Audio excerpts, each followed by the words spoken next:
How is the R6 Mark II as an upgrade from the Canon EOS R as far as photography goes? Will the 24.2 megapixel sensor actually make your photos worse than the 30.3 megapixel sensor? How do the images coming out of both cameras compare to each other, and how is the overall experience of using the Canon R6 Mark II versus the EOS R for photography? These are some of the questions that I will answer in this video.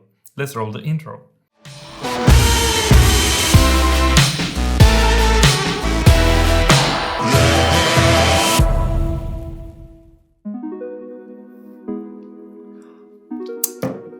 What's up guys, I hope you're having an amazing day. Let's start off this review by talking about the sensors and the image quality. As already mentioned, the R6 Mark II has a 24.2 megapixel sensor versus the EOS R has a 30.3 megapixel sensor. The dimensions of the photos coming out of the R6 Mark II are 6000 by 4000 pixels, and from the EOS R they are 6720 by 4480 pixels. Both cameras have a low pass filter, though the photos coming out of the EOS R actually look a bit softer, and that has bothered me even before having the R6 II to directly compare it to. So even though the EOS R has more resolution, the photos coming out of the R6 Mark II are still a bit sharper and with more clarity. That makes the extra resolution of 6 megapixels even less relevant. Another thing which makes the extra resolution less relevant is the Ibis.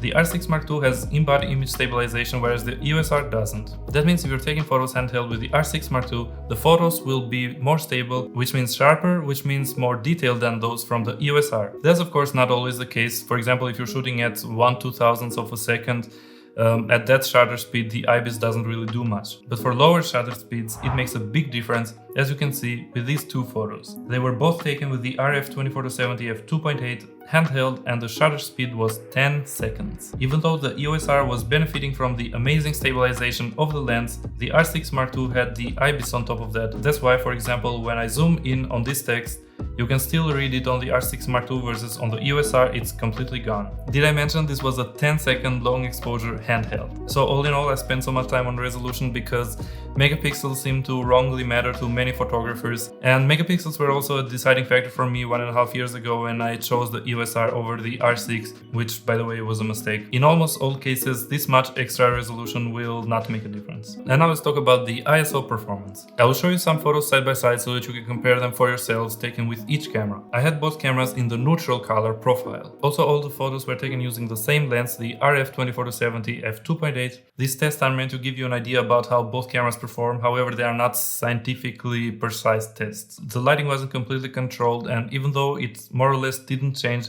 it still wasn't 100% static. The plan of focus might have also slightly moved back and forth from one photo to the other, and I noticed afterwards that the noise reduction at high ISOs for the EOS R was set to high, versus on the R6 Mark II it was set to low. With that out of the way, let's go ahead and take a look at the results. At ISO 100, both photos look pretty good.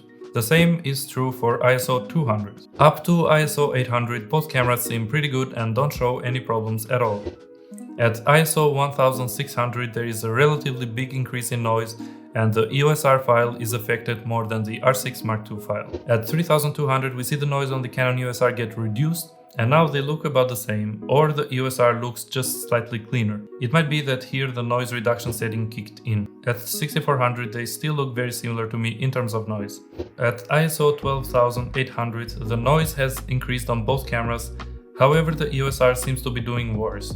Not by much, but it is doing worse. At 25,600 the same story continues, the EOS R is doing a bit worse. At 51,200 we are already outside of the native ISO range of the Canon EOS R, and we can see how at this point the image is really falling apart. At 102,400 they both look pretty bad, only that the EOS R looks a little worse. So in conclusion, it seems like the files coming out of the R6 Mark II are a bit cleaner and they are doing a bit better. However, the difference isn't that big. Maybe switching the noise reduction of the R6 Mark II to high will have tipped the scale on its favor more, but as it is right now, they're both pretty similar. The following is a very important test, and that is about dynamic range. I will gradually over and underexpose all the images all the way to 5 stops, and then compensate them in Lightroom. Then we will compare the images coming out of both cameras to see which one holds up better for highlights and for shadows, and that will determine how they compare for dynamic range. Let's start with the one-stop overexposed images. Here they both seem fine, the highlights seem to have no problem on both cameras. At 2 stops overexposed you start seeing some of the details disappear, especially close to the lens switches. If you look at the window though, the EOS R seems to keep a little more detail compared to the R6 Mark II. Moving on, at 3 stops they both lose a lot of detail on the highlights.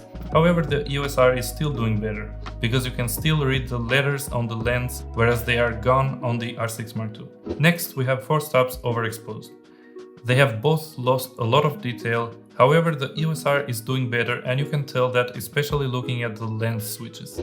The last test is at 5 stops overexposed. Here they look so bad that it's difficult to tell which one's holding up better, but it seems like the EOS R is doing just a little better. From looking at the overexposed results, I would say that the EOS R is doing about 1/3 of a stop better. That means you should be more careful, for example, when you're taking photos outside, that you don't overexpose the sky too much, because you can't recuperate that much on the R6 Mark II as you can on the EOS R. And now let's compare the underexposed photos. At 1 stop underexposed they both seem pretty good, nothing to comment really. The same story continues at 2 stops underexposed, both are doing a very good job. At 3 stops underexposed, the EOS R is beginning to show a little more noise. It's not that much, it's just enough to notice. At 4 stops underexposed, the EOS R is showing even more noise, but now I can even see a blue tint showing up, especially at the camera body. Whereas the R6 Mark II is doing pretty well both with color and with noise. At 5 stops underexposed you can clearly see that the R6 Mark II is doing much better. The image looks cleaner and the colors seem well retained. Let me remind you, this is how dark the image was before recovering it in Lightroom. Except for the Canon logo, you barely see anything. The R6 Mark II's results are really impressive on this test. It actually seems like the 5 stops underexposed photo from the R6 Mark II is about the same as the 4 stops underexposed from the EOS R, which means 1 stop or a bit over 1 stop of light better. So the overall conclusion from the dynamic range test is that the R6 Mark II has about 2/3 of a stop more dynamic range than the EOS R. The EOS R is about 1/3 of a stop better when it comes to retaining highlights, but the R6 Mark II is a bit over 1 stop better when it comes to recovering the shadows, which gives the overall difference of 2/3 of a stop. Knowing that these two cameras are about 4 years apart, I would have actually expected a bigger difference in dynamic range. However, as I often say on this channel, better is better. Moving on to ergonomics, they are actually both really good. I use both cameras without any neck straps or any wrist straps whatsoever, and so far I have never dropped them. Knock on wood. I just have a good grip on both cameras, and so I guess good job on Canon for nailing the ergonomics. When it comes to buttons and switches, I like the top screen of the EOS R because I can quickly check the battery as well as ISO, shutter speed and aperture without having to search for them on the corners of the screen, but basically everything else is better on the R6 Mark II. The dedicated photo to video switch is super useful, the joystick is a must-have for every camera, and I also prefer the back wheel over these single buttons. Changing modes is also easier on the R6 Mark II because you can just rotate the wheel, whereas on the EOS R you have to press mode and then rotate, so that's one extra step. However, I find myself only using the manual mode anyways. I've also heard some photographers on YouTube that complain about the position of the on and off switch on the R6 Mark II, that it is a bit awkward and difficult to reach. Personally, I don't agree with that because I find the on and off switch quite easy to reach with my index finger. One aspect where the R6 Mark II completely destroys the EOS R is the autofocus. The EOS R can only detect faces and eyes when the subject is pretty big on the frame, but the R6 Mark II can do that at a much bigger distance. The R6 Mark II's autofocusing system can also detect vehicles like cars, trains, airplanes, or even animals, whereas the EOS R can only detect humans. Using the auto mode on the R6 Mark II is as close to half pressing the shutter and then taking the photos without having to interact with the autofocusing system at all. It's as close to it as it gets. But for example, if you're only doing for product photography where the autofocus doesn't know which product has priority, you can just tap the screen on the object where you want to focus, and then the autofocus does a really good job at sticking to that object. You can also do the same on the EOS R and just tap on an object that you want the camera to track, but the tracking is just pretty bad, and sometimes the autofocus just drifts away on its own without you even moving the camera or without the subjects moving at all. Another thing is that, for example, when you use the EOS R with the one-point autofocus, wherever you put the point on the screen, that's where the camera will focus.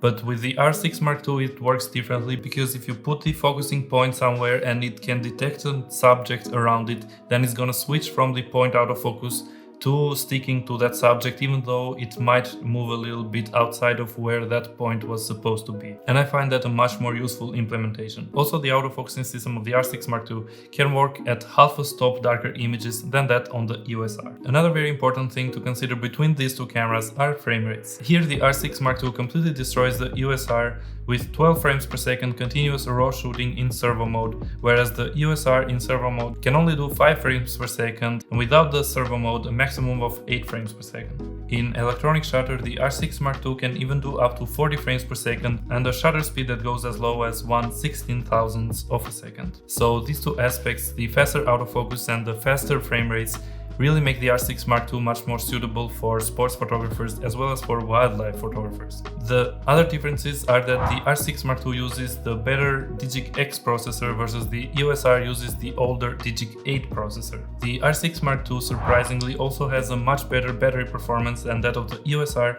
even though it's a more advanced camera. The R6 Mark II also features 2 SD card slots, whereas the EOS R only has 1. Having the files saved twice is crucial when it comes to shooting important events in case one of the cards fails on you. One of the aspects where the EOS R actually wins is at the quality of the back screen. It has 2.1 million dots versus the 1.62 million dots on the R6 Mark II. However, the quality of the EVFs is almost the same, only that it has higher refresh rates on the R6 Mark II. The R6 Mark II also has this round and weird button at the front, which if you press it, it shows what the depth of field actually looks like for the aperture that you've selected. The EOS R doesn't have that at all.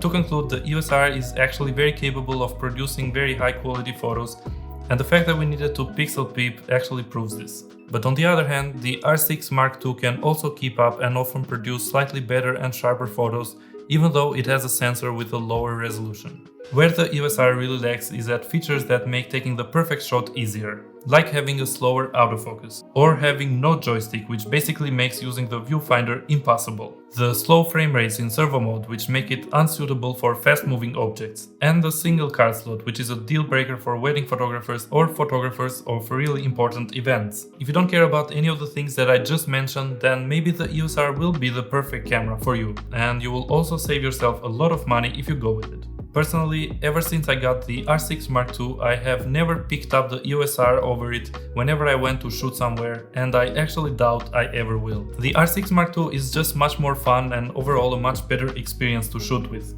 And with the faster autofocus and faster frame rates, it even opens up new areas of photography for me to explore, like sports photography. Alright, that was it for this video, guys. Thank you very much for watching. I really appreciate you and I hope you got some value out of this video. If you did, make sure to give this video a thumbs up. If you have any questions, make sure to comment them down below, and also consider subscribing to the channel if you don't want to miss any videos like this in the future.